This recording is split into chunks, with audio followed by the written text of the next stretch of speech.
ഞാൻ പറയുന്നത് നമുക്ക് ആസ് എ ഡോക്ടേഴ്സ് നമ്മുടെ ഗുണം എന്ന് വെച്ചാൽ ഫൈനലി GP എങ്ങനെ അടിക്കാമല്ലോ. പൂച്ചയ്ക്ക് എന്താ പൊന്നിരിക്കുന്നവർക്ക് കാര്യം ചോദിക്കാറുണ്ട്. അതേപോലെ തന്നെയാണ് ഒരു ഡോക്ടർക്ക് എന്താണ് KLF കാര്യം. ചില ടോപ്പിക്കുകളുണ്ട് നമുക്കൊരു നോൺ ഫിക്ഷൻ രീതിയിൽ ഡെവലപ്മെന്റ്, എക്കണോമിക്സ്, ഇന്നോവേഷൻ, അതിനെ കുറച്ചും കൂടി ആക്കം കൂട്ടുന്ന രീതിയിലാണ് ഈ ഫാർമ എന്ന് പറയുന്ന ആ ഒരു സീരീസ് ഡിസ്കഷൻ പോയത്. അപ്പോൾ അതിൽ ഈ ഒരു മനുഷ്യൻ ഒരു ഫാർമർ റെപ്പായിട്ട് ജോയിൻ ചെയ്യണം തൃശ്ശൂർ.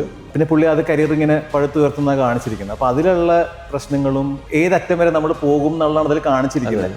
ഇന്ത്യൻ ഫാർമ എന്ന് പറഞ്ഞാൽ ലോകത്തിന്റെ ഫാർമസിയാണ് ഇന്ത്യ. നമ്മുടെ ഇവിടെ ഇന്നോവേഷൻ അധികം നടക്കുന്നില്ല, നമ്മൾ പുതിയ മരുന്നുകൾ കണ്ടുപിടിക്കുന്നില്ല. എല്ലാ ഡോക്ടേഴ്സും ഇതേപോലെ ഇനിഷ്യേറ്റീവ്സ് എടുക്കാൻ പറ്റുന്ന ആളാണ്. കാരണം നമ്മളൊരു പേഷ്യന്റിന് ഇരുന്ന് പഠിച്ച് ട്രീറ്റ് ചെയ്യാൻ പറ്റുമെങ്കിൽ യു ക്യാൻ ഡു എനിത്തിങ്. പിന്നെ ഈ വർക്ക് ലൈഫ് ബാലൻസ് എന്ന് പറയുന്ന സംഭവമൊക്കെ ഭയങ്കര മിത്താണ്. ഞാൻ എൻ്റെ പേഴ്സണലി പറയുകയാണെങ്കിൽ മിത്തല്ല ശരിക്കും. ഒബ്സഷൻ കൊണ്ട് മാത്രം നമുക്കൊരു കാര്യം ചെയ്യാൻ പറ്റുള്ളൂ. അത് എന്ത് പാതിരാത്രിക്ക് വിളിച്ചാലും അത് ചെയ്യാൻ പറയുമ്പോൾ ഒരു ഒബ്സഷൻ വേണം. ഇപ്പോൾ നീറ്റിന് പ്രിപ്പയർ ചെയ്യുന്ന കുട്ടിക്കാണെങ്കിൽ സക്സസ് എന്ന് പറഞ്ഞാൽ ആ നീറ്റ് എക്സാം ക്ലിയർ ചെയ്യുന്നുള്ളത്, റൈറ്റ്? അപ്പോൾ നിങ്ങൾക്കൊരു ഡ്രീം കോളേജ് ഉണ്ടാവും. അപ്പോൾ നമ്മുടെ ആ ബേസ് ഡിഗ്രി ഒരിക്കലും പോകുന്നില്ല. നമുക്ക് എവിടെയെങ്കിലുമൊക്കെ വെച്ച് ആൾക്കാർ ഒരാൾ റെസിസിറ്റേറ്റ് ചെയ്യാം, ആൾക്കാരെ സേവ് ചെയ്യാം, മരുന്ന് എഴുതാം. അതൊരു പവർ.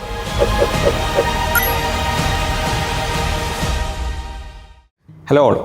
ഇപ്പം കുറേ കാലത്തിന് ശേഷം നമ്മൾ ബാക്ക് ടു ഡോക്ടർ പോഡ്കാസ്റ്റ്. നമ്മൾ ഡോക്ടർ പോഡ്കാസ്റ്റിനൊക്കെ പറയുകയാണെന്നുണ്ടെങ്കിൽ 3rd എപ്പിസോഡാണ്. എൻ്റെ കൂടെ വന്നിട്ടുള്ളത് വളരെ പ്രിയപ്പെട്ട എൻ്റെ ബ്രദറും നമ്മളെ സീനിയറും ആയിട്ട് ഡോക്ടർ രാജു റിയാണ്. Actually is directly from KLF. അപ്പോൾ അതിൽ കുറേ ഏരിയകളിൽ ഇപ്പോൾ നമ്മൾ നോർമലി പറയാറ് മെഡിക്കൽ ഡോക്ടേഴ്സിൻ്റെ എക്സ്പീരിയൻസും പേഷ്യൻ്റ് എക്സ്പീരിയൻസും അതുപോലെ തന്നെ ആ ഒരു ഏരിയയിൽ നമ്മൾ എപ്പോഴും ആ ഒരു ടോൺ പിടിക്കാറ്. പക്ഷേ ഇത് അങ്ങനെയല്ല. ഇത് വളരെ ക്രിയേറ്റീവ് ആയിട്ടുള്ള ഇൻഫോർമേറ്റീവ് ആയിട്ടുള്ള ഒരു ബുക്കും പെന്നൊക്കെ എടുത്ത് എഴുതാൻ പറ്റുന്ന രീതിയിലുള്ള ഒരു ഡിസ്കഷൻ ആയിരിക്കും. So I am welcoming doctor Raju. Thanks Asif.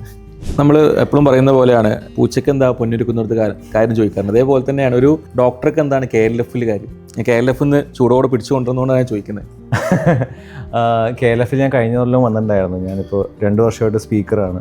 അപ്പോൾ ഇപ്പോൾ ഞാനിപ്പോൾ വർക്ക് ചെയ്യുന്നത് കേരള ജീനോം ഡേറ്റാ സെൻറ്റർ എന്ന് പറഞ്ഞൊരു പ്രോജക്റ്റിലാണ്. കേരള ഗവൺമെൻറ് ഒരു ഫ്ലാഗ്ഷിപ്പ് പ്രോജക്റ്റാണ്. അപ്പോൾ അതിൻ്റെ ഭാഗമായിട്ടാണ് ഞാൻ KLF വന്നത്. അപ്പോൾ KLF ലിറ്ററേച്ചർ ഫെസ്റ്റിവലാണ്. അപ്പോൾ ഒരുപാട് കഥാകൃത്തുക്കളും അങ്ങനത്തെ ആൾക്കാരാണ് വരുന്നത്. പക്ഷേ ചില ടോപ്പിക്കുകളുണ്ട് നമുക്കൊരു നോൺ ഫിക്ഷൻ രീതിയിൽ ഡെവലപ്മെൻറ്റ്, എക്കണോമിക്സ്, ഇന്നോവേഷൻ, ഇപ്പോൾ നോബൽ നോളജ് ഒക്കെ വരുന്നുണ്ട്. അപ്പോൾ ഇത് ഞാൻ 2 പാനലിൻ്റെ ഭാഗമാണ്. അപ്പോൾ ഒന്നൊരു RTD, recruit, train, deploy, higher order thinking. അപ്പോൾ അതൊരു ടോപ്പിക്കിലായിരുന്നു. അപ്പോൾ എങ്ങനെ നമുക്ക് ഹൈ റേഞ്ച് ടോപ്പിക്കാണ്. അങ്ങനെയല്ല, അതൊരു പാനൽ. പിന്നെ രണ്ടാമത് നമ്മുടെ ഗവൺമെൻറ്റിൻ്റെ കുറച്ച് പ്രോജക്ട്സിനെ ബേസ് ചെയ്തിട്ടൊരു പാനൽ ഡിസ്കഷൻ. അപ്പോൾ അത് സ്മോൾ സ്റ്റേറ്റ് ബിഗ് ഐഡിയാസ് എന്ന് പറഞ്ഞിട്ട്. അപ്പോൾ അതിൽ നമ്മുടെ ഗവൺമെൻറ്റിൻ്റെ ഫ്ലാഗ്ഷിപ്പ് പ്രോഗ്രാംസ് പലതും വരുന്ന അങ്ങനെയാണ്. പക്ഷേ നല്ലൊരു വേദിയാണ്. നമുക്ക് നമ്മുടെ അഭിപ്രായം പറയാനും ഒക്കെ ആയിട്ടുള്ള നല്ലൊരു വേദിയാണ്. പക്ഷേ കാലിക്കറ്റിലേക്ക് ഉള്ളതുകൊണ്ട് എപ്പോഴും ഞാൻ ക്ഷണം സ്വീകരിക്കാൻ ഭയങ്കര ഇഷ്ടമാണ്. എപ്പോഴും കഴിഞ്ഞ വർഷം നമ്മൾ KLF കണ്ടുമുട്ടിയത്. അപ്പം KLF എത്തി. കാലിക്കറ്റ് മെഡിക്കൽ കോളേജിൽ എൻ്റെ സീനിയറായിട്ട് പിന്നെ പഠിച്ച ആളാണ്. പിന്നെ KLF തിരിച്ചു വരുന്നത്. അപ്പോൾ ആ ഒരു ജേണി കുറച്ചും കൂടി ഞാൻ കേട്ട സമയത്ത് എനിക്ക് ഭയങ്കര ആവേശമുള്ളൊരു ജേണി ആയിരുന്നു നിങ്ങളുടെ ഒരു കരിയർ ജേണി എന്ന് പറഞ്ഞത്. അപ്പോൾ അത് പിന്നെ ഇത് കാണുന്ന ഡോക്ടറാവാൻ ആഗ്രഹിക്കുന്ന ആൾക്കാരും ഡോക്ടറാകാൻ പഠിച്ചുകൊണ്ടിരിക്കുന്ന ആൾക്കാരും ഡോക്ടേഴ്സൊക്കെ ഉണ്ടാവും. അപ്പോൾ അവർക്ക് ആ ഒരു ജേണി എങ്ങനെയാണ് നിങ്ങൾ ഇവിടെ എത്തിയത്? ഈ ഒരു കുറേ കാര്യങ്ങളുണ്ട്, നിങ്ങൾ പറഞ്ഞാൽ കുറച്ചും കൂടി റെഡി ആവുള്ളൂ. അപ്പോൾ ഞാൻ കാലിക്കറ്റ് മെഡിക്കൽ കോളേജിൽ 46th ബാച്ചിലാണ് പഠിച്ചത്. അപ്പോൾ അതിനുശേഷം ഞാൻ ഹൗസ് എൻസി കഴിഞ്ഞ് നമുക്കൊരു റൂറൽ സർവീസ് ഒക്കെ ഉണ്ടായിരുന്നു. ആ സമയത്ത് ഗവൺമെൻറ്റിൻ്റെ ഒരു പ്രോഗ്രാം ആയിരുന്നു നമ്മൾ മാൻഡേറ്ററി. അപ്പോൾ അങ്ങനെ അത് കഴിഞ്ഞ ശേഷം അപ്പോൾ ഞാൻ മാനേജ്മെൻറ്റിലേക്ക് പോകാനായിരുന്നു താല്പര്യം. ഒരു കാര്യം വെച്ചാൽ എനിക്ക് ആ സമയത്ത് തോന്നിയതാണ്, അത് ശരിയായിക്കൊള്ളണമെന്നില്ല. അതായത് നമ്മുടെ ഡോക്ടേഴ്സിൻ്റെ ലൈഫ് എപ്പോഴും ഒരു ക്യാബിൻ്റെ ഉള്ളിലാണ്. അപ്പോൾ ട്രാവൽ ചെയ്യാനൊക്കെ ഭയങ്കര ഇഷ്ടമായിരുന്നു. അപ്പോൾ ഞാനൊരു നോർത്ത് ഇന്ത്യൻ ട്രിപ്പിന് പോയി. ആ സമയത്ത് കുറച്ച് കറങ്ങിയിട്ടൊക്കെ വന്നു. അപ്പോൾ എനിക്ക് മനസ്സിലായി ഇതിപ്പോൾ നമ്മളൊരു ക്ലിനിക്കിൽ ഇരുന്ന GP അടിച്ചാൽ നടക്കില്ല.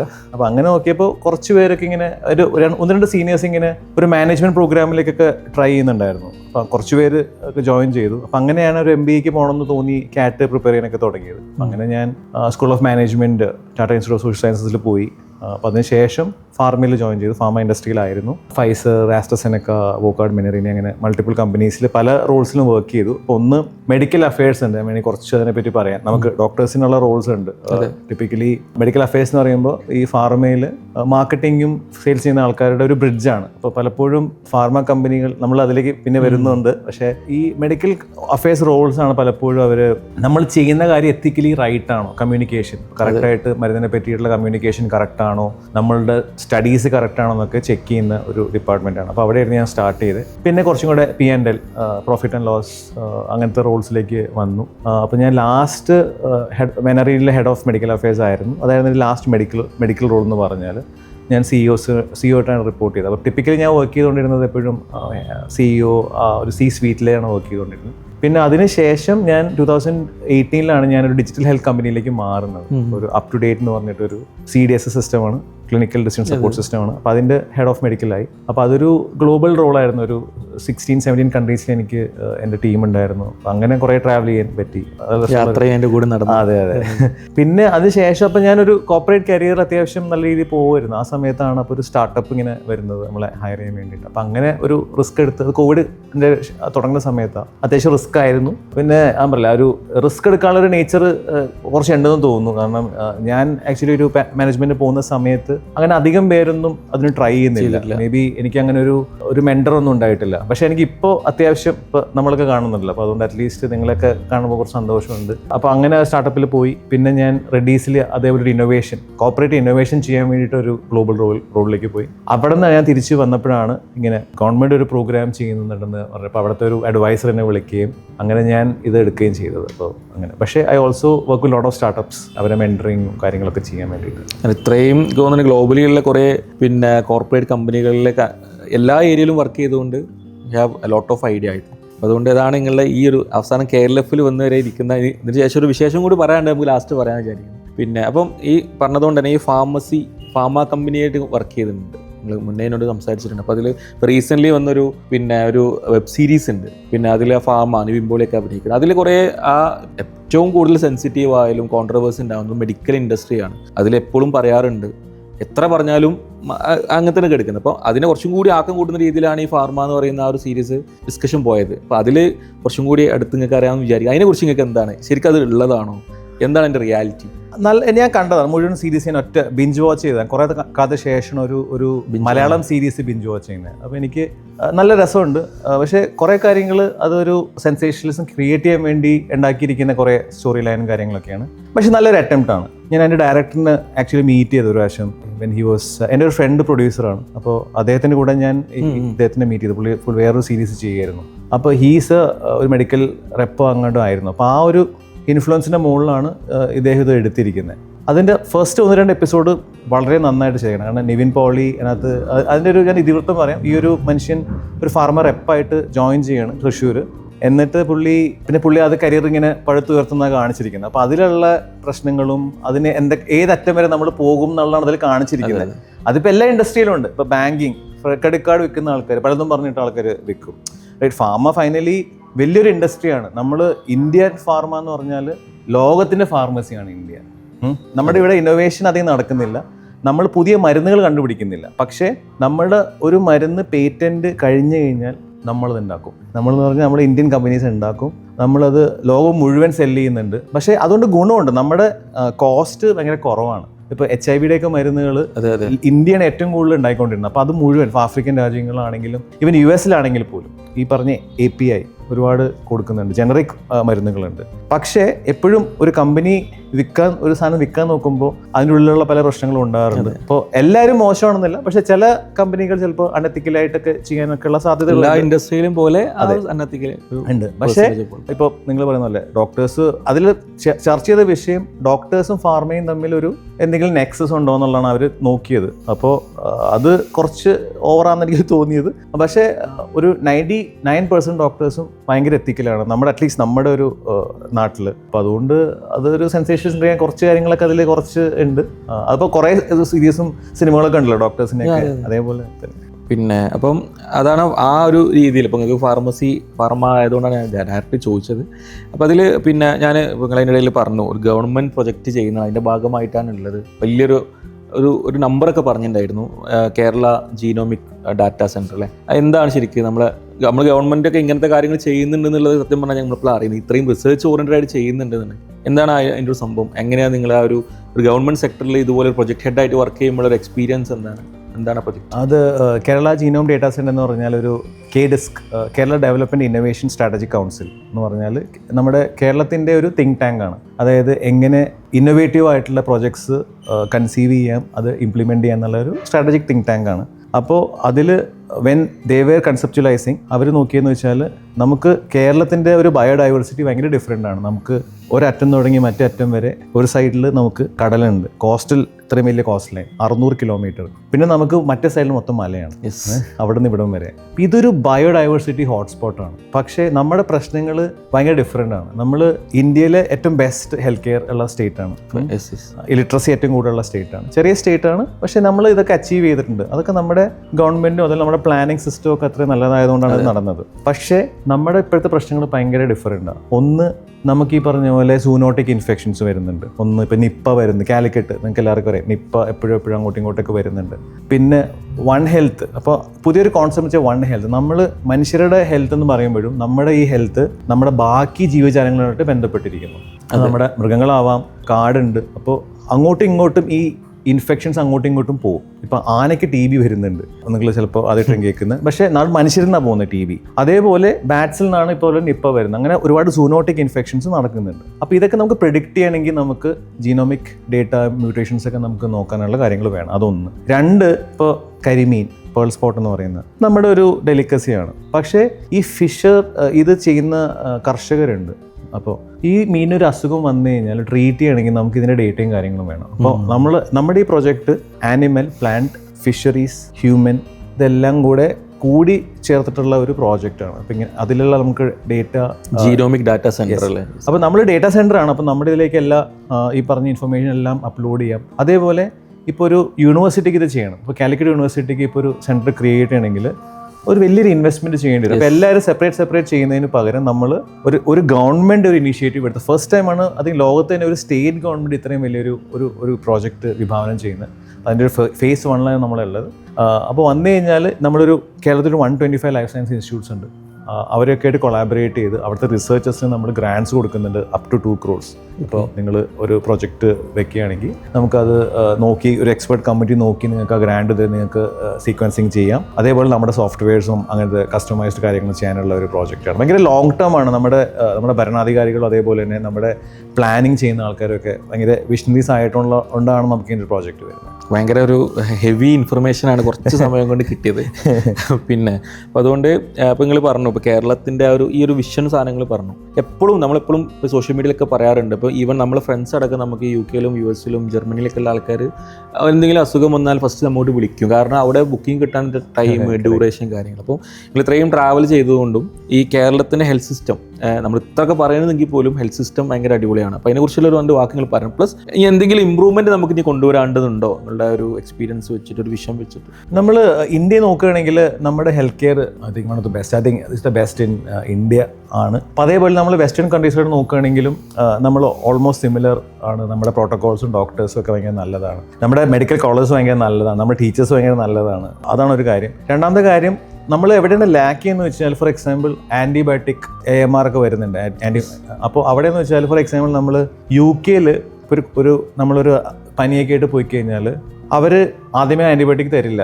അവർ വെയിറ്റ് ചെയ്ത് നോക്കിയിട്ട് എങ്ങനെയാണ് ഇൻഫെക്ഷൻ പ്രോഗ്രസ് ചെയ്യുന്നത് നോക്കിയതിന് ശേഷമായിരിക്കും കൾച്ചറൊക്കെ ചെയ്തിട്ടായിരിക്കും ആൻറ്റിബയോട്ടിക് തരും. ഇവിടെ നമുക്ക് പോയിട്ട് വാങ്ങിക്കാം. അത് ഗവൺമെൻറ് കുറേ കാര്യങ്ങൾ ചെയ്യുന്നുണ്ട്. ഹെൽത്ത് ഡിപ്പാർട്ട്മെൻറ്റ് ഇപ്പോൾ കൺട്രോൾ ചെയ്ത് വരുന്നുണ്ട്. പക്ഷേ പ്രശ്നം എന്ന് വെച്ചാൽ ആൻറ്റിബയോട്ടിക് റെസിസ്റ്റൻസ് വന്ന് നമുക്ക് ചെറിയ ഇൻഫെക്ഷൻ ആൾക്കാർ പോയിട്ട് എന്തെങ്കിലുമൊക്കെ ആൻറ്റിബയോട്ടിക് കഴിച്ചു കഴിഞ്ഞാൽ അത് ഭാവിയിൽ ഒരു ആൻറ്റിബയോട്ടിക്കും നമുക്ക് വർക്ക് ചെയ്യാത്ത രീതിയിൽ അതൊരു പ്രശ്നമാണ്. പക്ഷേ അതർ ദാൻ ദാറ്റ് നമ്മുടെ കോസ്റ്റ് കുറവാണ്. നമുക്ക് നല്ലൊരു ഗവൺമെൻറ് ഹെൽത്ത് സിസ്റ്റം ഉണ്ട്. മിക്കവാറും എല്ലാ PHC എല്ലാവരും കണക്റ്റഡ് ആണ്. ഫാമിലി ഹെൽത്ത് സെൻറ്റേഴ്സ് ഉണ്ട്. ടെർഷറി കെയർ ഒക്കെ നല്ലതാണ്. അപ്പോൾ എല്ലാവർക്കും ഒരു ഹെൽത്ത് സിസ്റ്റം അപ്രോച്ചബിൾ ആയിട്ടുള്ളതുണ്ട്. തന്നെ നല്ല പ്രൈവറ്റ് ഹോസ്പിറ്റൽസ് ഉണ്ട്. അപ്പോൾ ഈ മെഡിക്കൽ ടൂറിസം ആസിഫ് പറഞ്ഞ പോലെ പലപ്പോഴും UK-ൽ ഇപ്പോൾ ഒരാൾ ഒരു റീപ്ലേസ്മെൻറ്റ് സർജറി ചെയ്യണം. അപ്പോൾ അവർക്ക് ഡേറ്റ് കിട്ടുക 9 months അല്ലെങ്കിൽ 1 year കഴിഞ്ഞായിരിക്കും. അപ്പോൾ അവരെന്താ ചെയ്യുന്നത് വെച്ചാൽ ഇവിടെ കോസ്റ്റ് കുറവാണ്, അതേ ഇത് ചെയ്യും. വേദന ഉണ്ടാവും. അപ്പോൾ അവരെ നമ്മൾ ഇവിടെ കൊണ്ടുവരികയും ഇവിടെ ട്രീറ്റ് ചെയ്യുകയും ചെയ്യുന്നു. അപ്പോൾ അങ്ങനെ. അപ്പോൾ അതൊരു കാര്യമാണ്. കാരണം പലപ്പോഴും ആൾക്കാർക്ക് അത് അഫോർഡ് ചെയ്യാൻ അവിടെ പറ്റില്ല. പക്ഷേ ഇവിടെ ആ പ്രൈസിന് ചെയ്യാൻ പറ്റും. നല്ല ട്രീറ്റ്മെൻറ്റ് കിട്ടും. അതുകൊണ്ടാണ് അവർ ഇവിടെ വരുന്നത്. പിന്നെ എല്ലാ ഗ്ലോബൽ ചെയിൻസിനും ഇപ്പോൾ ആസ്റ്റർ പോലുള്ള ഗ്രൂപ്പ്, അവർ മിഡിൽ ഈസ്റ്റിലുള്ള ഗ്രൂപ്പാണെങ്കിലും അവർക്ക് ഇവിടെയും ഒരുപാട് ഹോസ്പിറ്റൽസ് ഉണ്ട്. അപ്പോൾ അങ്ങനെ മിഡിൽ ഈസ്റ്റിൽ നിന്നും പേഷ്യൻസ് വരുന്നു. അങ്ങനത്തെ ഒരു കാര്യം. അത്ര സാധ്യതകൾ ഇങ്ങനെ ഉണ്ട്, ഇഷ്ടം പോലെ ഉണ്ട്. അപ്പം പിന്നെ ഇനി നമ്മൾ തിരിച്ചു വരാം. അതിപ്പോൾ നമ്മളെ ഒരു വലിയ ചർച്ചയിൽ നിന്ന് നമ്മൾ താഴെത്തട്ടിലോട്ട് വരാം, എൻ്റെ ലെവലിലോട്ട് വരാം. പിന്നെ അതായത് കോളേജ് ലൈഫ്. ഇപ്പോൾ നിങ്ങൾക്ക് ഒരു കരിയർ ഷിഫ്റ്റ് എടുത്ത ആളാണ്. വീട്ടിൽ നിന്ന് പ്രഷർ മേ ബി ഇപ്പോൾ ഉണ്ടാവാം. ഐ ആം ഓൾസോ അത് ചെയ്തുകൊണ്ടിരിക്കുന്നുണ്ട്, അനുഭവിച്ചുകൊണ്ടിരിക്കുന്നുണ്ട്. അപ്പോൾ അതിൽ പിന്നെ CMC എപ്പോഴും നമുക്കൊരു വികാരം തന്നെയാണ്. Calicut medical college. അപ്പം ഈ ഒരു കോളേജ് ലൈഫിൽ പിന്നെ നിങ്ങളിപ്പോൾ ഒരു മാനേജ്മെന്റ് ലെവലിൽ പോകണമെന്നുണ്ടെങ്കിൽ I think you have done something in college. എന്താണ് കോളേജ് ലൈഫിൽ നിങ്ങളുടെ ആ ഒരു അസറ്റ്, നിങ്ങൾ ഈ പറയുന്ന കരിയർ ഷിഫ്റ്റിലോട്ടും ഈ ഒരു ലെവലിലോട്ടും മാറാനുള്ള ആ ഒരു അസറ്റ് എന്തായിരുന്നു? ഞാൻ കോളേജിൽ യൂണിയന്റെ ഒരു ഭാഗമായിരുന്നു. യൂണിയന്റെ ഭാഗമായിരുന്നു. അതെ. അപ്പോൾ അങ്ങനെ ഒരുപാട് ഇനീഷ്യേറ്റീവ്സിന്റെ ഭാഗമായിട്ടുണ്ടായിരുന്നു. പിന്നെ എനിക്ക് തോന്നി, ഞാൻ പറഞ്ഞില്ലേ, എനിക്ക് ട്രാവലിംഗ് ഭയങ്കര ഇഷ്ടമായിരുന്നു. അന്നേ ട്രാവലൊക്കെ ചെയ്യുമായിരുന്നു. നമ്മൾ ക്യാമ്പ്സും നമ്മുടെ ഇതുപോലെ ഡിസംബർ ക്യാമ്പ് നടക്കും, അങ്ങനെ അതിലൊക്കെ ഇൻവോൾവ് ആയിരുന്നു. പിന്നെ പറയുകയാണെങ്കിൽ നമുക്ക് എല്ലാ ഡോക്ടേഴ്സും ഇതേപോലെ ഇനിഷ്യേറ്റീവ്സ് എടുക്കാൻ പറ്റുന്ന ആളാണ്. കാരണം നമ്മളൊരു പേഷ്യൻറ്റിനെ ഇരുന്ന് പഠിച്ച് ട്രീറ്റ് ചെയ്യാൻ പറ്റുമെങ്കിൽ യു ക്യാൻ ഡു എനിത്തിങ്. പിന്നെ എനിക്ക് എപ്പോഴും മാനേജ്മെൻറ്റ് പോയപ്പോൾ തോന്നിയത്, മാനേജ്മെൻറ്റ് ആക്ച്വലി പഠിക്കാനൊന്നുമില്ല. ഞാൻ ആസിഫിനോട് പറഞ്ഞില്ലേ, ആസിഫ് ഒരു കമ്പനി ഇപ്പോൾ റൺ ചെയ്യുന്നുണ്ടെങ്കിൽ ഈ MBAക്ക് പോകേണ്ട ആവശ്യമില്ല. നമ്മൾ പിന്നെ അങ്ങനെ ആ സമയത്ത് ബിസിനസ് തുടങ്ങിയില്ല. പക്ഷേ സ്വന്തമായിട്ടൊരു ബിസിനസ് ചെയ്യുമ്പോൾ കിട്ടുന്ന ഒരു സാറ്റിസ്ഫാക്ഷനും അതേപോലെ ആ ലേണിങ്. കാരണം ഇപ്പോൾ ആസിഫ് മാർക്കറ്റിംഗ് ചെയ്യണം, സെയിൽസ് ചെയ്യണം, ഇതൊക്കെ തന്നെയാണ് ഒരു കോളേജിലും പഠിക്കുന്നത്. അത് ആക്ച്വലി ചെയ്താലേ അത് പഠിക്കുകയുള്ളൂ. അങ്ങനെ അതേപോലെ ഡോക്ടേഴ്സും ഓണ്ടർപ്രണേഴ്സും ആണ്. ഇപ്പോൾ ചിലർ ക്ലിനിക്സ്, ഡെഫിനറ്റ്ലി ഒരു ക്ലിനിക്ക് സ്റ്റാർട്ട് ചെയ്യുമ്പോൾ ഡോക്ടർ ശരിക്കും ഒരു എന്റർപ്രണർ ആയിട്ട് മാറി. അതെ അതെ. അത് മനസ്സിലാക്കുമ്പോൾ കുറച്ചും കൂടി അടിപൊളിയായിട്ട് സാധനം നടക്കുന്നത്. പിന്നെ ആ ഒരു സെൽഫ് എംപ്ലോയിഡ് അല്ലെങ്കിൽ നമ്മൾ ജോലി ചെയ്യുകയാണെന്നുണ്ടെങ്കിൽ ആ ഡോക്ടർ അവരുടെ ജോലിക്കാരാണ്, സാലറി എടുക്കുന്ന ജോലിക്കാരാണ്. കറക്റ്റാണ്. അപ്പോൾ നിങ്ങൾ പറഞ്ഞ പോലെ തന്നെയാണ് ഈ കോളേജിൽ ഇപ്പോൾ ഒരു യൂണിയൻ ആക്ടിവിറ്റീസും നമ്മളവിടെ കുറേ കാര്യങ്ങൾ കൊണ്ടും കൊടുത്തും അല്ലെങ്കിൽ ചെയ്തിട്ടൊക്കെ ആയിട്ട് പഠിച്ച കുറേ കാര്യങ്ങളുണ്ട്. അത് നമ്മൾ എന്നെ സംബന്ധിച്ചും സെയിം ആണ്. അതായത് നമുക്കും അങ്ങനത്തെ ഒരു സാധ്യത തുറന്നു കിട്ടുന്നത് ശരിക്കും കോളേജിലാണ്. ശരിക്കും ഇപ്പോൾ പഠിച്ചുകൊണ്ടിരിക്കുന്ന കുട്ടികൾ ശരിക്കും അത് എക്സ്പ്ലോർ ചെയ്യണം. നമ്മൾ ഇപ്പോൾ ഒരു കമ്പനി ബിസിനസ് ലെവലിൽ പറയുകയാണെങ്കിൽ ഇൻവെസ്റ്റ്മെൻറ്റ് വേണം, ക്യാപിറ്റൽ വേണം, കാര്യം ഇതൊന്നും ഇല്ലാതെ നമുക്ക് എക്സ്പോഷർ കിട്ടുക, ലേണിംഗ് കിട്ടലൊക്കെ ഇതുപോലത്തെ സ്ഥലങ്ങളിലാണ്. അപ്പോൾ അത് ശരിക്ക് നമ്മൾ യൂസ് ചെയ്യണം. അപ്പം ഇപ്പോൾ പഠിച്ചുകൊണ്ടിരിക്കുന്ന കുറേ കുട്ടികളുണ്ട്. അപ്പോൾ അവരൊക്കെ ശരിക്കും ഇപ്പോൾ കുറേ ആൾക്കാർ ഇപ്പോൾ നിങ്ങൾക്ക് അറിയാം സോഷ്യൽ മീഡിയയിൽ പിന്നെ ഡോക്ടർ എന്താണ് സാലറി കുറവാണ്, അതില്ല, ഇതില്ല, എനിക്കറിയില്ല why they are talking like that.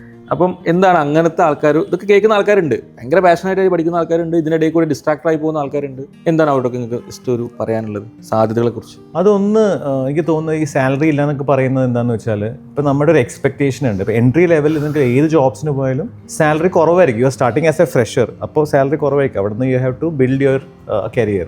Pharma industry എവിടെയായാലും അങ്ങനെ തന്നെയാണ്. പക്ഷേ ഇപ്പോൾ സംഭവിക്കുന്ന ഒരു ഡിമാൻഡ് സപ്ലൈ ഉണ്ട്. എല്ലാ ഒരു ജോബിനും ഡിമാൻഡ് സപ്ലൈ ഉണ്ട്. കേരളം എന്ന് പറഞ്ഞാൽ ഒരുപാട് മെഡിക്കൽ കോളേജസ് ആയി ഇപ്പോൾ.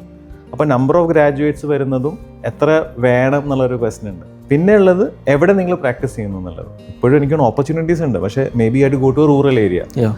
സിറ്റീസിൽ എല്ലാവരും സിറ്റീസിൽ നിൽക്കാനാണ് താല്പര്യപ്പെടുന്നത്. ഇന്ത്യയിലൊരു പ്രശ്നം അതാണ്, അല്ല ലോകം മുഴുവനുള്ള പ്രശ്നമാണ്. അതായത് എപ്പോഴും ആൾക്കാർക്ക് ഒരു സിറ്റി നിന്നാൽ കുറച്ചും കൂടി ഒരു ബെറ്റർ ക്വാളിറ്റി ആൾക്കാർ വിശ്വസിക്കും. ചിലപ്പോൾ ബെറ്റർ ക്വാളിറ്റി ഒരു വില്ലേജിലായിരിക്കും, പക്ഷെ ഒരു മോളില്ല, അല്ലെങ്കിൽ ഐനോക്സ് ഇല്ല, അതൊക്കെ ആയിരിക്കും, പബ്ബില്ല. അപ്പം അതുകൊണ്ടായിരിക്കും ആൾക്കാർ പ്രിഫർ ചെയ്യുന്ന ഒരു സിറ്റിയിൽ വർക്ക് ചെയ്യാൻ. അപ്പോൾ സിറ്റിയിൽ വർക്ക് ചെയ്യുമ്പോൾ അവിടെ ഇഷ്ടംപോലെ ഡോക്ടേഴ്സ് ഉണ്ട്, അതേപോലെ ഹോസ്പിറ്റൽസിന് ഒരുപാട് പേരുണ്ട്. അപ്പോൾ എപ്പോഴും ഒരു കോർപ്പറേറ്റ് എന്ന് പറഞ്ഞ ഒരു ക്യാപിറ്റലിസ്റ്റിക് എന്റർപ്രൈസ് ആണ്. അപ്പോൾ അവർ എങ്ങനെ ചീപ്പറായിട്ട് ആൾക്കാരെ കിട്ടാം എന്നുള്ളതാണ് അവർ നോക്കുന്നത്. അപ്പോൾ ഒരേ സ്കില്ലുള്ള ആൾക്കാർ രണ്ടുപേരും വന്ന് ഇന്റർവ്യൂവിന് വന്നു കഴിയുമ്പോൾ ഒരുത്തിന് ഒരു എക്സ് എമൗണ്ട് പറഞ്ഞു, മറ്റനോട് അതിൻ്റെ പകുതി എമൗണ്ട് പറഞ്ഞു, മറ്റൊന്ന് സംബന്ധിച്ചാൽ ദേ ഗോട്ട് ദ സെയിം കഴിഞ്ഞു. അപ്പോൾ അതാണ്. പക്ഷേ എനിക്ക് തോന്നുന്നു ഇപ്പം ഞാൻ ഒരുപാട് ജെൻസി നമ്മൾ ഒരുപാട് പേരോട് സംസാരിക്കുന്നുണ്ട്. പക്ഷെ അവരെല്ലാവരും ഇതേപോലെ എന്താ പറയുക, അപ്പം അന്ന് നമ്മളിപ്പോൾ ഇങ്ങനെ ചെയ്യുമ്പോൾ ആൾക്കാർക്ക് ഒരു ഓപ്ഷൻ ഉണ്ടെന്ന് അറിയണം. എല്ലാവരും ഇല്ല, ഇതൊരു പാത്താണ്, ഇനി ഈ പാത്തേ ഉള്ളൂ. പക്ഷെ ഇപ്പോൾ MD DM ചെയ്യണം, അതിന് മുകളിൽ ഇനി ഫെലോഷിപ്സ് ചെയ്യണം, അങ്ങനെയൊക്കെ ആയിട്ടുണ്ട്. പക്ഷെ അതേപോലെ ആൾക്കാർ ടെലിമെഡിസിനിൽ വയ്ക്കുന്ന ഒരുപാട് പേരുണ്ട്. ഞങ്ങൾക്ക് ടെലിമെഡിസിൻ ഓപ്ഷൻസ് ഉണ്ടായിട്ടില്ല. ഞങ്ങളുള്ള സമയം ടെലിമെഡിസിൻ ആക്ച്വലി ലീഗലായത് 2020-21 കോവിഡിന് മുമ്പാണ് ലീഗലായത്. അതിന് മുമ്പ് ആക്ച്വലി ലീഗൽ അല്ല.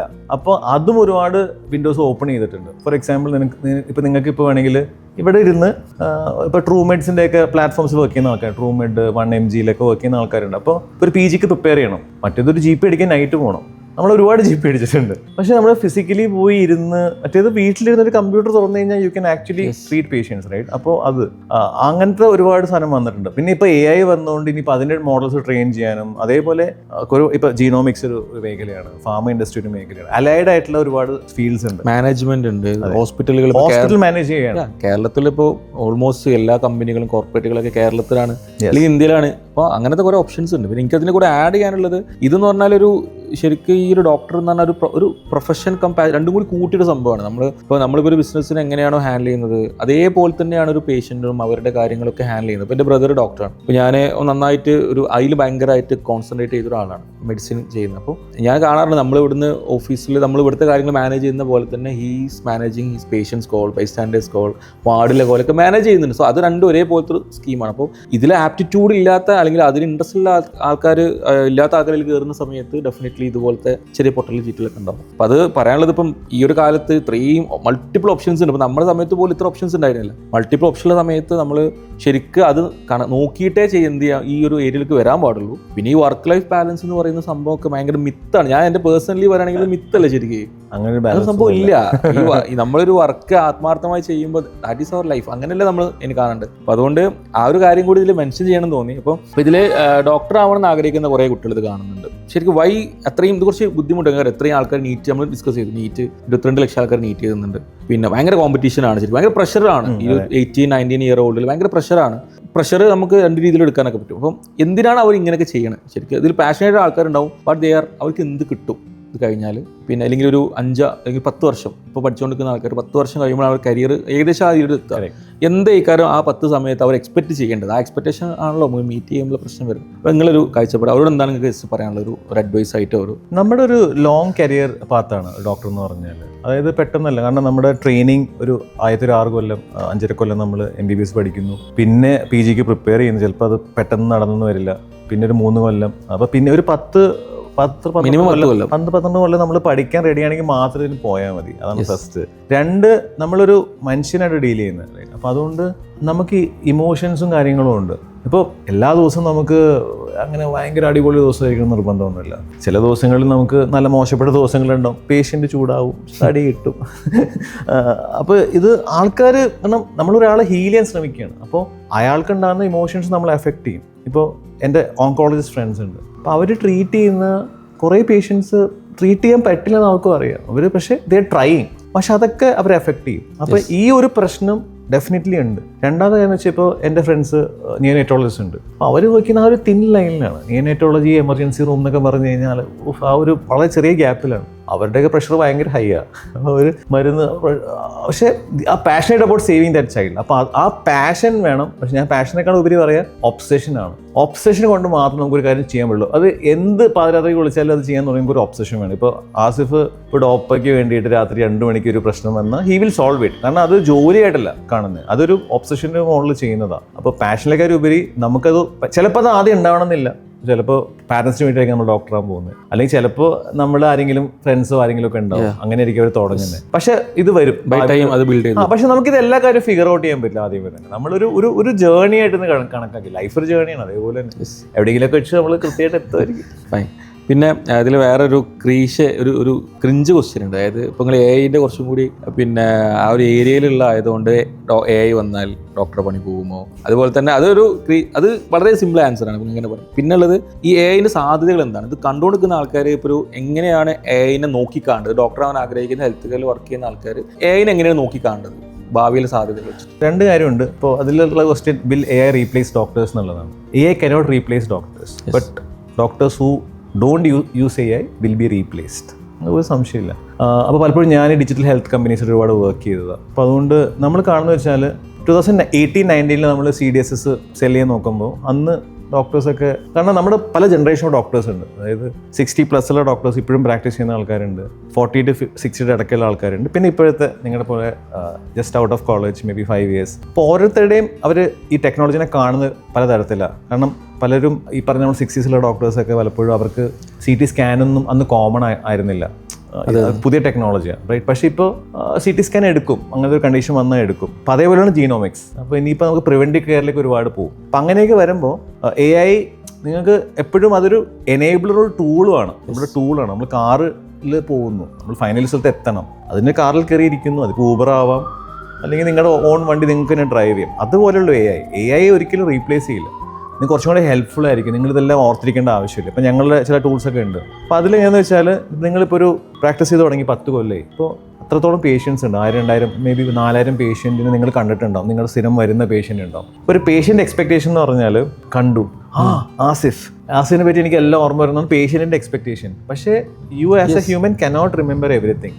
അപ്പോൾ ഈ AI ടൂള് ഈ 10 കൊല്ലത്തെ ഡേറ്റയിൽ നിന്ന് പിക്ക് ചെയ്തിട്ട് മെയിൻ ഇവൻസ് ഒക്കെ എനിക്ക് കാണിച്ചു തരും. കഴിഞ്ഞ പ്രാവശ്യം വന്നപ്പോൾ HbA1c ഇത്ര കുറഞ്ഞു, ഇന്ന ഇത് കഴിച്ചു, ഇന്ന ടൈട്രേഷൻ നടന്നു. അപ്പോൾ എനിക്ക് ഒരു 8 സെക്കൻഡിൽ പേഷ്യൻ്റെ മൊത്തം ഒരു പിക്ചർ കിട്ടി. അപ്പോൾ നമ്മൾ കഴിഞ്ഞ വർഷം മരുന്ന് കഴിച്ചിട്ട് എന്ത് പറയാം. അപ്പം ഈ ഹീലിംഗ് എന്ന് പറഞ്ഞാൽ മരുന്ന് മാത്രമല്ല, ഈ ഇൻട്രാക്ഷൻ ഒക്കെ അതിൻ്റെ ഒരു ഭാഗമാണ്. അപ്പോൾ പേഷ്യൻ്റ് കുറച്ചുകൂടെ കംഫർട്ടബിൾ ആയി. പലപ്പോഴും നമ്മുടെ നാട്ടിൽ ഈ പറഞ്ഞ പോലെ ഡോക്ടർ തൊട്ട് സുഖപ്പെടുത്തും എന്നുള്ള പറഞ്ഞ പോലെ ഈ ടെലിമെഡിസിനെക്കാളും ഉപരി they want to meet the doctor, സംസാരിക്കും, ഫാമിലി പോലെ, ഫാമിലി ഫിസിഷ്യൻസ് എന്നൊക്കെ പറയുന്ന പോലെ. അപ്പോൾ ഈ സംഭവം ഒന്നും മാറാൻ പോകുന്നില്ല, എന്ത് ടെക്നോളജി വന്നാലും അറ്റ്ലീസ്റ്റ് ഒരു 20 years ഒന്നും മാറാൻ പോകുന്നില്ല. പിന്നെ ഇപ്പോൾ റോബോട്ടിക് സർജറീസ് വന്നു തുടങ്ങി. ഇപ്പോൾ ഗുണം എന്ന് വെച്ചാൽ ഇപ്പോൾ കേരളത്തിൽ ഭയങ്കര നല്ല ഹെൽത്ത് കെയറാണ്. പക്ഷേ ഇവിടുത്തെ ഒരു സർജന് വേണമെങ്കിൽ നമുക്ക് നോർത്തിലുള്ള ഒരു ഗ്രാമത്തിലുള്ള ഒരു ഹരിയാനയിലെ ഗ്രാമത്തിലുള്ള ഒരു പേഷ്യൻ്റ് വീട്ടിൽ നമുക്ക് ഓപ്പറേറ്റ് ചെയ്യാൻ പറ്റും. അപ്പോൾ അത് നമ്മുടെ ആക്ച്വലി സാധ്യത തുറന്നു തരികയാണ്. അവിടെയും ഒരു റോബോട്ടുണ്ട്, ഇവിടെയും റോബോട്ടുണ്ട്. You can actually start doing it. പിന്നെ ഈ വിഷ്വലൈസേഷൻ ടൂൾസ് വരുന്നുണ്ട്. ഇപ്പോൾ എൻ്റെ ഒരു ഫ്രണ്ട് റോബോട്ടിക് കമ്പനി സ്റ്റാർട്ട് ചെയ്യുന്നുണ്ട്. അപ്പോൾ അവരൊക്കെ ചെയ്യുന്നത് നാവിഗേഷൻ സിസ്റ്റംസ് ഉണ്ട്.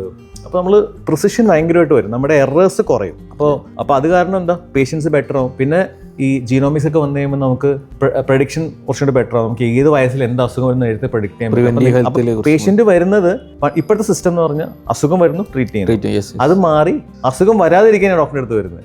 അങ്ങനെ ഐഡിയൽ ഹെൽത്ത് സിസ്റ്റത്തിലോട്ട് മാറും. അപ്പോൾ അതിനൊക്കെ നിങ്ങൾക്ക് ഒരു ഭയങ്കര സാധ്യതകളുണ്ട് ഇനി. അപ്പോൾ നമ്മൾ ഡിസ്കഷൻ വളരെ വളരെ ക്രിയേറ്റീവായിട്ടും വളരെ ഒരു ഹൈ ലെവൽ ഡിസ്കഷൻ ആയിരുന്നു. എനിക്കതിൽ കുറേ ഡൗട്ടുകൾ ഞാൻ അത് കഴിഞ്ഞ പ്രാവശ്യം ചോദിക്കാൻ അതിൽ ഇനി ഒരു ഭയങ്കര ക്ലീഷ ആയിട്ടുള്ള സാധനത്തിലൂടെ വീണ്ടും തിരിച്ചു പോവാണ്. അതായത് ഇത് കേൾക്കുന്ന കുട്ടികൾക്ക് ഉണ്ടാവും, പഠിച്ചുകൊണ്ടിരിക്കുന്ന ആൾക്കാർ, പ്രിപ്പയർ ചെയ്യുന്ന ആൾക്കാർ, എസ്പെഷ്യലി ഒരു സാധനത്തിന് വേണ്ടിയിട്ട് കിട്ടാത്ത സാധ്യത്തിന് വേണ്ടി പ്രിപ്പയർ ചെയ്യുക എന്നുള്ള ഭയങ്കര റെസ്പെക്ട്ഫുൾ സംഭവമാണ്. അത് ഹാർഡ് വർക്ക് ചെയ്തുകൊണ്ടിരിക്കുക എന്നുള്ളത്. അപ്പോൾ അങ്ങനത്തെ ആൾക്കാർക്ക് എപ്പോഴും കേൾക്കാൻ ആഗ്രഹിക്കുന്ന ഒരു സംഭവമാണ് എന്താണ് സക്സസ്, അവർ ഏത് പോയിന്റിലാണ് സക്സസിനെ അവർ മീറ്റ് ചെയ്യുക, അല്ലെങ്കിൽ എങ്ങനെയാണ് ആ കാര്യം ഡിഫൈൻ ചെയ്യുക എന്നുള്ളത്. അപ്പോൾ നിങ്ങൾ കുറേ ആൾക്കാരെ കണ്ടതും കുറേ സക്സസ്ഫുൾ ആയ ആൾക്കാരും നിങ്ങളുടെ പേഴ്സണലി നമ്മൾ എല്ലാവരും പോലെ തന്നെ അപ്സ് ആൻഡ് ഡൗൺ ഒക്കെ ഉണ്ടാവും. അപ്പോൾ അതിൽ എങ്ങനെയാണ് നിങ്ങൾ അതിനെ ഡിഫൈൻ ചെയ്യുക, അവരോട് എന്താണ് ഒരു വാക്ക്? ഇപ്പോൾ നീറ്റിന് പ്രിപ്പയർ ചെയ്യുന്ന കുട്ടിക്കാണെങ്കിൽ സക്സസ് എന്ന് പറഞ്ഞാൽ ആ നീറ്റ് എക്സാം ക്ലിയർ ചെയ്യുക എന്നുള്ളതാണ്, റൈറ്റ്? അപ്പോൾ നിങ്ങൾക്കൊരു ഡ്രീം കോളേജ് ഉണ്ടാവും. ഇപ്പോൾ നമുക്ക് ഗവൺമെൻറ് കോളേജസ് ഉണ്ട്, പ്രൈവറ്റ് കോളേജസ് ഉണ്ട്, പക്ഷേ ചിലപ്പോൾ ഡ്രീം കോളേജ് ഉണ്ടാവും. അപ്പോൾ അതിലേക്ക് എത്തുക എന്നുള്ളതായിരിക്കും നിങ്ങളുടെ ഒരു സക്സസ്. അപ്പോൾ അതിൽ ഡിഫൈൻ ചെയ്യുക എന്താണ് ഈ വർഷം എവിടെ കിട്ടേണ്ടത്, നമ്മളത് മാനിഫെസ്റ്റ് ചെയ്യുന്നതെന്ന് വിചാരിക്കുക, അല്ലാതെ നമ്മൾ നെഗറ്റീവ് വിചാരിച്ചൊന്നും നടക്കാൻ പോകുന്നില്ല. അതൊന്ന്. പിന്നെ വെച്ചാൽ നമ്മൾ സിസ്റ്റംസും പ്രോസസ്സും ക്രിയേറ്റ് ചെയ്യുക എന്നുള്ളതാണ് കാര്യം. അപ്പോൾ അതായത് എല്ലാ ദിവസവും നമുക്ക് 100% ബെസ്റ്റ് ഒക്കെ ചെയ്യാൻ പറ്റില്ല. പക്ഷേ ഈ സ്പോർട്സിൻ്റെ ആൾക്കാർ പറയില്ലേ, you miss 100% of shots that you don't take. അപ്പോൾ പഠിച്ചിട്ടില്ലെങ്കിൽ ഡെഫിനറ്റ്ലി കിട്ടാൻ പോകുന്നില്ല. അപ്പോൾ ഒരു ദിവസം 6 മണിക്കൂറാണ് അത് കൺസിസ്റ്റൻ്റ് ആയിട്ട് അത് ചെയ്യുക എന്നുള്ളത്. അപ്പോൾ ഞാൻ ആദ്യം PC തോമസിൻ്റെ അടുത്താണ് പോയത്. അപ്പോൾ അവിടെ ഞങ്ങൾ സൺഡേ ബാച്ചായിരുന്നു. അതെ, കൊച്ചിയിലാണ്. അപ്പോൾ നമ്മൾ സൺഡേ രാവിലെ ട്രെയിൻ കയറുന്നു, തൃശ്ശൂർ പോകുന്നു, അവിടെ രാവിലെ തൊട്ട് വൈകുന്നേരം വരെ ക്ലാസ്സാണ്. 9 മണി തൊട്ട് വൈകുന്നേരം 4 മണിക്ക് തിരിച്ച് ട്രെയിൻ കയറി വരും. അപ്പോൾ അങ്ങനത്തെ ഒരു ബാച്ചായിരുന്നു. അപ്പോൾ ഈ തോമസ് സാർ അന്ന് പറയും, അതായത് നമ്മൾക്ക് വിശ്വസിക്കാൻ പറ്റില്ല. അദ്ദേഹം പറയും, കാരണം അദ്ദേഹം ആൾക്കാരെ ഇതുപോലെ നോക്കിയിട്ട് എടുക്കുക. നിങ്ങൾ ഇന്ത്യയിലെ ഏറ്റവും ബെസ്റ്റ് ബാച്ചാണ് വെറുതെ. പക്ഷെ ആക്ച്വലി നമ്മളത് വിശ്വസിച്ചതെങ്കിൽ ലൈക്ക് ആയിരുന്നു. കാരണം ആ പുള്ളി പൊട്ടൻഷ്യൽ വെച്ചിട്ടാണ് പുള്ളി പറയുന്നത്. അപ്പോൾ പുള്ളി പറയും, ദിവസം നിങ്ങൾ 1 മണിക്കൂർ നിങ്ങളുടെ ടിപ്പിക്കൽ +2 1 മണിക്കൂർ പഠിച്ചാൽ അത് ഇൻക്രിമെൻ്റൽ ആയിട്ടുള്ള പ്രോഗ്രസ് വരുന്നത്. 1 മണിക്കൂർ പഠിച്ചു, 100 ദിവസം ആകുമ്പോൾ 100 മണിക്കൂറായി. അങ്ങനെ പിന്നെ അത് ഇടയ്ക്ക് 2-3 മണിക്കൂർ വരും. ഇപ്പം വെയിറ്റ് ലോസ് എന്ത് കാര്യം നമ്മൾ ചെയ്യാമെന്ന് വിചാരിക്കുന്നത് ചെറിയ നമുക്ക് ഒരു ദിവസം കൊണ്ട് മൊത്തം പഠിച്ചു തീർക്കാൻ പറ്റില്ല. അപ്പോൾ ദിവസം 1/2 മണിക്കൂർ, 1 മണിക്കൂർ. പിന്നെ നിങ്ങൾ റിപ്പീറ്റഡ് ആയിട്ട് പഠിക്കുന്ന ആൾക്കാരുണ്ട്, റിപ്പീറ്റേഴ്സ് ബാച്ച് ഉണ്ടാവും. അപ്പോൾ അവരാകുമ്പോൾ ഫുൾ ഡേ ഇരുന്ന് പഠിക്കുക. അപ്പോൾ ആ പ്രോസസ് സിസ്റ്റംസ് കറക്റ്റാക്കി തന്നെ സക്സസിലേക്ക് എത്താൻ പറ്റും. പക്ഷേ ഓൾ ദ ബെസ്റ്റ് ചെയ്യാൻ പറ്റുന്നുള്ളതല്ലേ. ഇനി അവസാനത്തെ ഒരു ക്വസ്റ്റ്യൻ, എൻ്റെ പേഴ്സണൽ ക്വസ്റ്റ്യനാണ്. അതായത് കരിയർ ഷിഫ്റ്റ് എന്നുള്ളൊരു സംഭവമുണ്ട്. അതായത് ഇപ്പം പണ്ടൊക്കെ ഭയങ്കര ഭയങ്കര സ്ട്രെസ്സുള്ളൊരു സംഭവമാണ്. കാരണം നമ്മളൊരു നല്ലൊരു സംഭവം മാറ്റി വേറെ സ്ഥലത്തോട്ട് പോവുക. അപ്പോൾ അതിലിപ്പോൾ കരിയർ ഷിഫ്റ്റ് എടുത്ത് ഞാനും അതിൻ്റെ ഒരു പാതയിലാണ്. അപ്പം അങ്ങനത്തെ സാധ്യത, അതൊരു ഡോക്ടേഴ്സിനുള്ള സംഭവമാണ്. അങ്ങനത്തെ സാധ്യതകൾ ഇപ്പം നമ്മൾ കുറേ ആൾക്കാർ പറയാറുണ്ട്, ഡെസ്പറേറ്റായി നിൽക്കുന്ന ആൾക്കാരുണ്ട്, നമുക്ക് എന്തെങ്കിലും ചെയ്യണം എന്ന് പറയുന്ന ആൾക്കാരുണ്ട്. അപ്പോൾ അങ്ങനത്തെ കുറേ ആൾക്കാരുണ്ട്. അപ്പോൾ അവരോടൊക്കെ എന്താണ് ഒരു advice, as a senior advice even എനിക്കടക്കം, പ്ലസ് നിങ്ങളെ കരിയർ ഷിഫ്റ്റ് എടുത്ത സമയത്തുള്ള നിങ്ങളുടെ how you manage that? Definitely എൻ്റെ ഫാമിലി, എൻ്റെ ഫാദർ മദർക്ക് ഭയങ്കര എന്താ നടക്കുന്നതെന്നുള്ള ഒരു they were not very convinced. എന്ന് വെച്ചാൽ എന്താ ചെയ്യുമ്പോൾ ഒരു പിടിയില്ല. പക്ഷേ ദേ കൈൻഡ് ഓഫ് എൻ്റെ ഇവൻ അങ്ങനെ ഒരു ആവില്ല എന്നുള്ളൊരു രീതിയിൽ they never said no to me. ഞാൻ പറയുന്നത് നമുക്ക് ആസ് എ ഡോക്ടേഴ്സ് നമ്മുടെ ഗുണം എന്ന് വെച്ചാൽ ഫൈനലി GP എങ്ങനെ അടിക്കാമല്ലോ. അതെ, ലോവസ്റ്റ് പോയിന്റ് വന്നു കഴിഞ്ഞാൽ GP അടിക്കേണ്ടി വരും, അത്രയല്ലേ ഉള്ളൂ. അപ്പോൾ അങ്ങനെ ഇതെന്തായാലും നമുക്കൊരു അങ്ങനെ ഒരു റിസഷൻ വരില്ല. അപ്പോൾ അതൊന്ന്. പിന്നെ നമ്മളന്ന് മാനേജ്മെന്റിലേക്ക് പോകുമായിരുന്നു. ഇപ്പോൾ എല്ലാ IIM പോയാലും ഒരു 6-7 ഡോക്ടേഴ്സ് എന്തായാലും എല്ലാ ബാച്ചിലും ഉണ്ട്. മിനിമം 7. നമ്മുടെ ഒരു ജൂനിയർ 63rd ബാച്ച് പുള്ളി ക്ലിയർ ചെയ്തിട്ടുണ്ട്. IIMന്റെ കുറേ IIMന്ന് ഇപ്പോൾ കോൾ വന്നിട്ടുണ്ട് പുള്ളിക്ക്, ദേവ് എന്ന പേര്. ഓക്കെ. അപ്പോൾ ഞാൻ മെൻറ്റർ ചെയ്തുകൊണ്ടിരിക്കുക ഇത് ക്ലിയർ ചെയ്യാൻ വേണ്ടിയിട്ട്. അപ്പോൾ ഇഷ്ടംപോലെ കുട്ടികൾ വരുന്നുണ്ട്. എൻ്റെ ബാച്ചിൽ എൻ്റെ ജൂനിയേഴ്സ് ഒരുപാട് പേര് IIM കാലിക്കറ്റ് എന്നൊക്കെ പഠിച്ചിട്ടുണ്ട്. അപ്പോൾ നമുക്ക് ഒരുപാട് ഓപ്പർച്യൂണിറ്റീസ് ഉണ്ട്. അപ്പോൾ ഇതൊരു ബേസാണ് നമ്മുടെ ഈ മെഡിക്കൽ ഡോക്ടർ എന്നുള്ള. പിന്നെ എനിക്ക് ഇപ്പോഴും ഭയങ്കര രസമായിട്ട് തോന്നിയെന്ന് വെച്ചാൽ നമ്മുടെ ആ ബേസ് ഡിഗ്രി ഒരിക്കലും പോകുന്നില്ല. നമുക്ക് എവിടെയെങ്കിലുമൊക്കെ വെച്ച് ആൾക്കാർ ഒരാൾ റെസിസിറ്റേറ്റ് ചെയ്യാം, ആൾക്കാരെ സേവ് ചെയ്യാം, മരുന്ന് എഴുതാം. അതൊരു പവറാണ്. പ്രിസ്ക്രിപ്ഷൻ ചെയ്യാനുള്ളൊരു പവർ. ടച്ച് വിടുന്നില്ല എന്ന് ഭയങ്കര കാര്യമാണ്. ഡെയിലി ഒരു കൺസൾട്ടേഷൻ എങ്കിലും നമുക്ക് ഫോണിലൂടെ വരുന്നുണ്ട്. അതെ, അത് എഴുതാം. പിന്നെ വെച്ചാൽ ആൾക്കാരുടെ റെസ്പെക്റ്റും. ഇപ്പോൾ നമ്മുടെ ബിസിനസ് പ്രൊഫഷണൽ വർക്ക് ചെയ്യുന്ന ആൾക്കാരാണ്. എപ്പോഴും ഡോക്ടറിനോട് ട്രസ്റ്റ് ഉണ്ട്. അപ്പോൾ അതുകൊണ്ട് ഇപ്പോഴും ഒരാളെ മീറ്റ് ചെയ്യുമ്പോൾ ആൾക്കാർ നമ്മുടെ ട്രസ്റ്റ്, നമ്മൾ ഒരു ബിസിനസ് ചെയ്യുമ്പോൾ എപ്പോഴും ഇൻറ്റഗ്രിറ്റിയും ട്രസ്റ്റും ഭയങ്കര ഇമ്പോർട്ടൻ്റ് ആണ്. നമുക്കത് ബിൽഡിങ് കുറച്ചും കൂടി എളുപ്പമെന്ന് എനിക്ക് തോന്നുന്നത്. കുറച്ചും കൂടി ജെന്യുവൻ ആയിട്ട് ആൾക്കാർ നമ്മൾ കാണും. അപ്പോൾ അതുകൊണ്ട് നമുക്ക് പേടിക്കേണ്ട ആവശ്യമൊന്നുമില്ല. എന്ത് വേണമെങ്കിൽ നമുക്ക് എവിടെ വേണമെങ്കിലും നമുക്ക് പറഞ്ഞെത്താൻ പറ്റും. സാധ്യതകളുണ്ട്. അതായത് ഇപ്പോൾ പഠിച്ചുകൊണ്ടിരിക്കുന്ന ആൾക്കാർക്കൊക്കെ ഒരു ഇൻഫിനിറ്റ് സാധ്യതകൾ ഉണ്ട് എന്നുള്ളത് തന്നെയാണ്. അതെ. പണ്ടത്തെ ഇപ്പോൾ ഫോർ എക്സാമ്പിൾ IPL വന്നതിന് മുമ്പ് ഒരാൾ ക്രിക്കറ്റ് കളിക്കുകയാണെങ്കിൽ ഇന്ത്യൻ ടീം മാത്രം ഓപ്ഷൻ ഉണ്ടായിരുന്നു.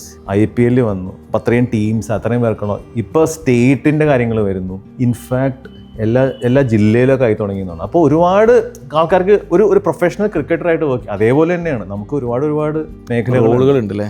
എല്ലാ റോളുകളും ചെയ്യാൻ പറ്റുന്നില്ല എല്ലാ ആൾക്കാർക്കും. എനിവേ, പിന്നെ നമ്മളെ ഒരു വളരെ ക്രിയേറ്റീവ് ആയിട്ടുള്ളൊരു ഡിസ്കഷൻ ആയിരുന്നു അത്. നമ്മുടെ സ്വന്തം രാജു ബ്രോ അല്ലെങ്കിൽ രാജു ഏട്ടനൊക്കെ പറയാം, നല്ല രീതിയിൽ പിന്നെ കാര്യങ്ങൾ നമ്മോട് കമ്മ്യൂണിക്കേറ്റ് ചെയ്തിട്ടുണ്ട്.